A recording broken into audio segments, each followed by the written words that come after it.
Amazing BayWatch Emerging Classics.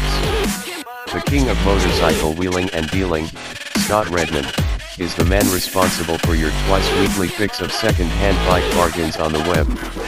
With almost 30 years experience of buying, breaking and selling, he's handled more motorcycles than you've had hot dinners, and shares his secrets with you, our beloved BikeSocial readers. Every Tuesday he delivers 3 great motorcycles under $2,000, one from each capacity, small, mid-range, and a big un too. Every Friday he gives us 3 to fit a weekly theme, money no object. Enjoy, and if you end up buying one then do let us know.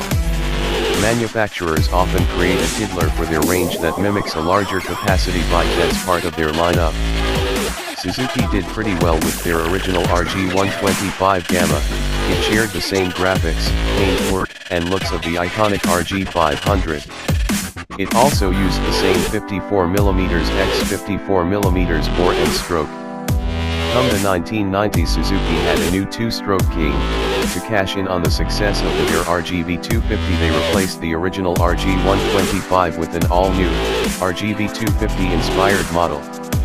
At first glance it looked exactly like its bigger brother.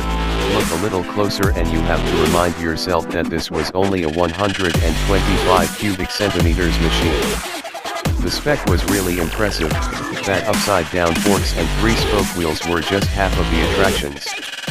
At its heart was a water-cooled single-cylinder that even had an electric start. Being a learner motorcycle, you won't be too surprised to hear that most of these race rep 125s have had a hard life, so finding a good one can be a bit of a challenge. Prices for decent bikes are on the up, partly because they are a great bike in their own right, also because they make for a cheapish entry into classic 2-stroke ownership. The 1980s saw many schools of thought on how motorcycle technology might progress. Every manufacturer was at it with giving us answers for questions we hadn't even asked. Honda are no strangers to taking something simple and making it overcomplicated. The disc brake is a setup that most of us will agree is well proven. Honda took the equivalent of a cheese sandwich that was served on a white saucer and gave us a baked camembert baguette presented on a root tile.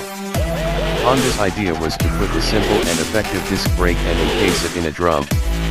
It wasn't just the Honda CVX 550F that came blessed with this newfangled tech. Honda added it to their VF 400F and VT 250F too. In 1998 Yamaha launched their groundbreaking R1. This did nothing to help their dealers ship the stacks of remaining Thunderace models in showrooms. The facelift FZR 1000 EX-UP wasn't the big hit Yamaha had hoped it might have been. This means prices for the model have never been overly strong on the used market. There are signs that this might be about to change. Under those Marmite looks lurks a decent motorcycle. The engine can trace its roots back to the FZR 1000. Post-1998 Yamaha rebranded the Thunderace with a sports tourer status. Maybe that's why sports bike fans still fail to see its sporty credentials. Having dipped to the £1,000 mark a few years back, prices are starting to creep up, with nice bikes now breaking the 2K barrier.